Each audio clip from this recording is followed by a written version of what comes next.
In a Victoria Advocate article published on June 14, 1988, NASA astronomer Dr. John D. Anderson was quoted as saying that telemetry from the Pioneer 10 spacecraft indicated the existence of Planet X. Also note that this article was sourced from Google News and was featured in Yowza.com's March 2012 article titled "The Planet X Cover-Up in the Mainstream Media." Following publication of our article, the entire June 14, 1988 edition was deleted from the Google News site. However, a complete copy is available for Yowza.com subscribers.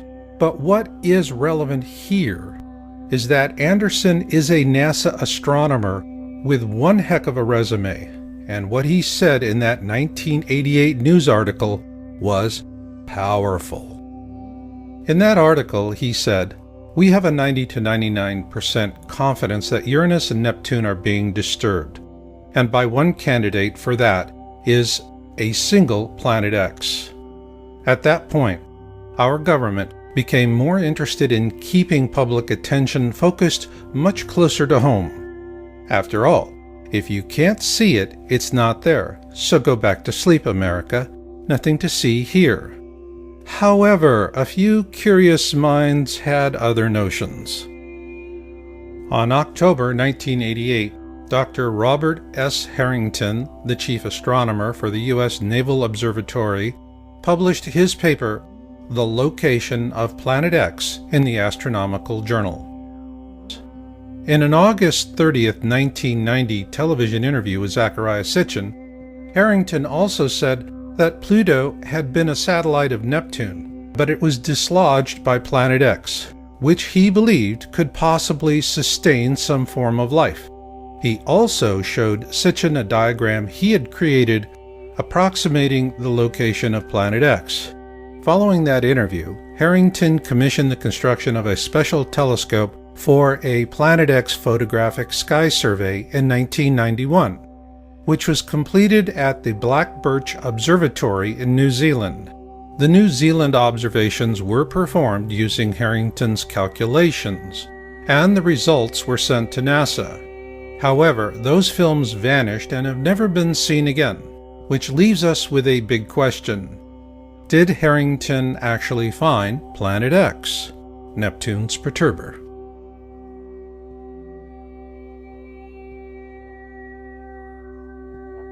In 1992, Sitchin produced a documentary titled "Are We Alone in the Universe?" At the end of that film, Sitchin quotes a NASA press release from that same year. Unexplained deviations in the orbits of Uranus and Neptune point to a large outer body system of 4 to 8 Earth masses on a highly tilted orbit 7 billion miles from the Sun. This NASA press release suggests that Harrington did find Planet X in 1991, but the truth will never be known, because before he could publish his findings, Harrington died from a rapid onset of esophageal cancer on January 23, 1993. With his New Zealand findings suppressed and having died before he could publish his findings, many believe he was assassinated. One of the reasons given by those who subscribe to the theory of an assassination was an obituary by Charles E. Worley of the U.S. Naval Observatory. Worley wrote an obituary about Harrington that states, "Late in his career, Bob seemed quite skeptical of such an object, however." It is important to note that no other sources have come forward to corroborate Worley's claim. Consequently, Harrington's mysterious death was a shot out of the dark that quickly silenced the Planet X topic, both with the mainstream media and science community alike. In a very real sense, it was a veiled threat. Tamper with this at the risk of your own career, or perhaps even your life. In this regard, Worley's obituary was highly effective. This is for sure. Nonetheless, there is a curious question. Harrington built a custom telescope for a U.S. Naval Observatory station in New Zealand. The mission was simple: to find Planet X. So then, did they? Who knows? Because until NASA decides to declassify Harrington's observations, all we can say is that where there is smoke, there is fire. Meanwhile, we're not helpless either, and you'll see why later on in this program. But for now, if you are beginning to feel that the time has come to begin your own planning and preparation for whatever may come, then know this: when the worst of it hits, it will not be brief. This will not be weeks or months. Rather, we're looking at several years, perhaps longer than a decade.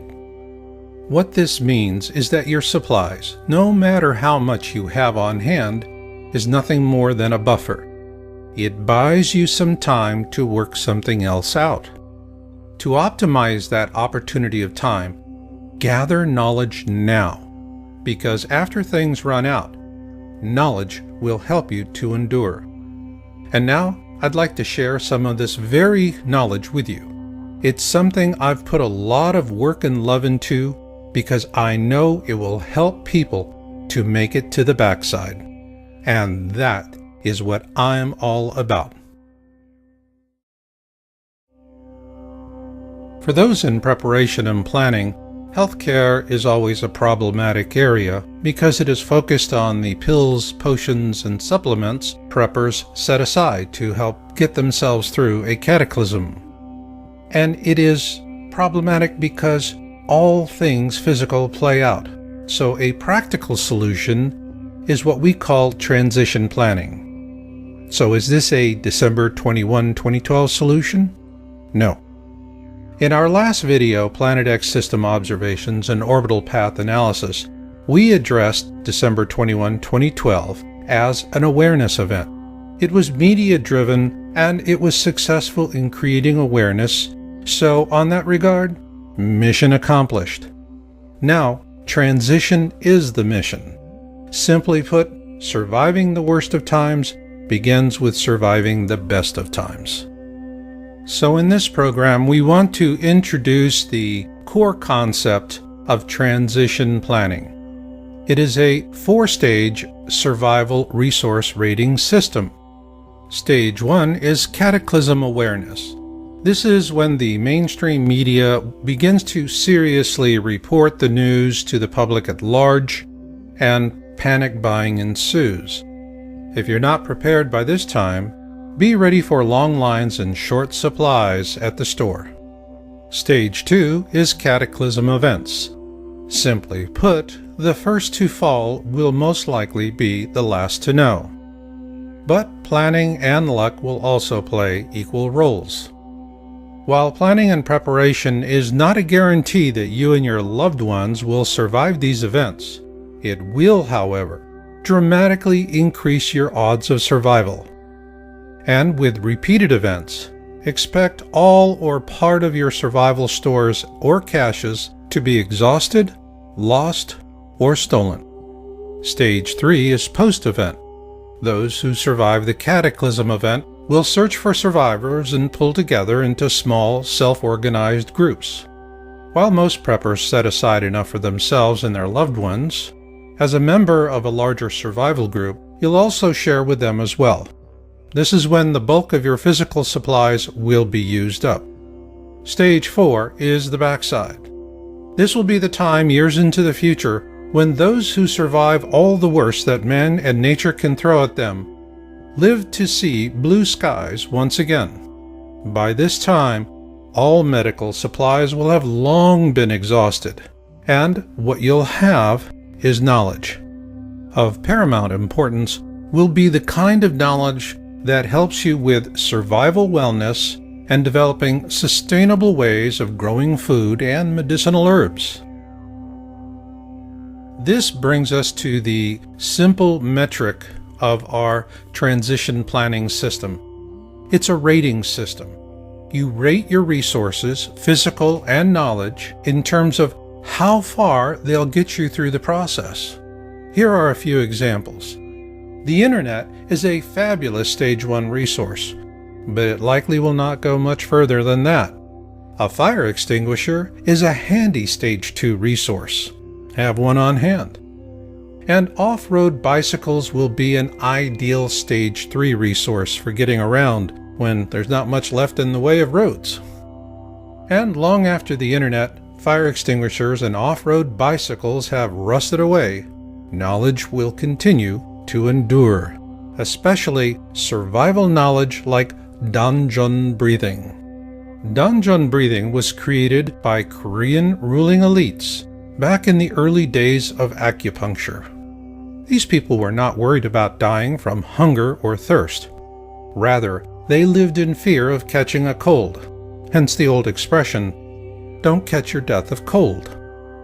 And to explain how it works is Danjon Breathing for Wellness co-developer, Master Roar Shepherd. You want to have a tool that's been used for thousands of years to deal with these kind of situations. Danjon breathing is easy to learn, quickly oxidizes the body, lets go of carbon dioxide waste, and lowers the calorie demand of the body. More oxidation in the body, less influence from communicable diseases. Now that's important. The complete Danjon Breathing for Wellness system from feelbetteronYourOwn.com includes a full-color symptoms handbook and 6 exercise and reference DVDs. This course was developed by preppers, for preppers, and the symptoms handbook is the core of the system. It offers quick access to poses for a wide range of symptoms and complaints, and it's designed to help volunteer trainers pass along these simple techniques to others. Each pose is cross-referenced by skill level, symptom, and personal goals. Organized into 3 levels, low impact, universal, and high impact, the 57 core poses offered in the Feel Better on Your Own system represent those used by Korean elites for centuries. They are simple, practical, and highly effective. To learn more, visit feelbetteronYourOwn.com today and view our free instruction videos.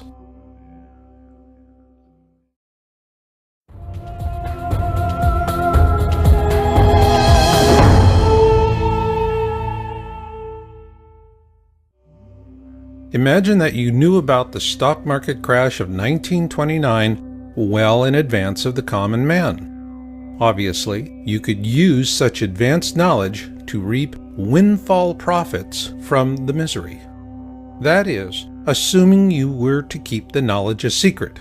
So, to what lengths would you go to keep future victims in the dark so that you could achieve the full measure of your own self-interested goals? Likewise, would you expect elites to rise above their own compulsions for power and wealth for moral or ethical purposes to inform the public at large, even if you are not so inclined? The point here is that for the elites, the topic of Planet X has always been about the leverage of deception, because of something I call Titanic rules. First class gets the boats, and steerage goes down with the ship. We're steerage, and the best we can do is to muster an occasional glimpse through a foggy porthole before the elites close it. Yes, it's unfair, but it has always been that way, and each day you spend agonizing over this is one less day you're focused on what really matters: your survival and that of those for whom you love and care. Keep this in mind as we present excerpts from observation reports.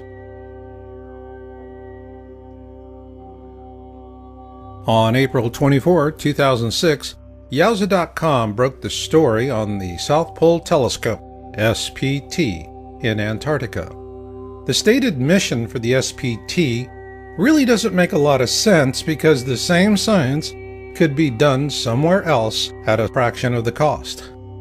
So why build an expensive and sophisticated infrared telescope in such an inhospitable and inaccessible location as the Amundsen Scott South Pole Station in Antarctica? The answer is simple. This infrared 10-meter dish is the perfect instrument for observing an object rising up through the southern skies in infrared.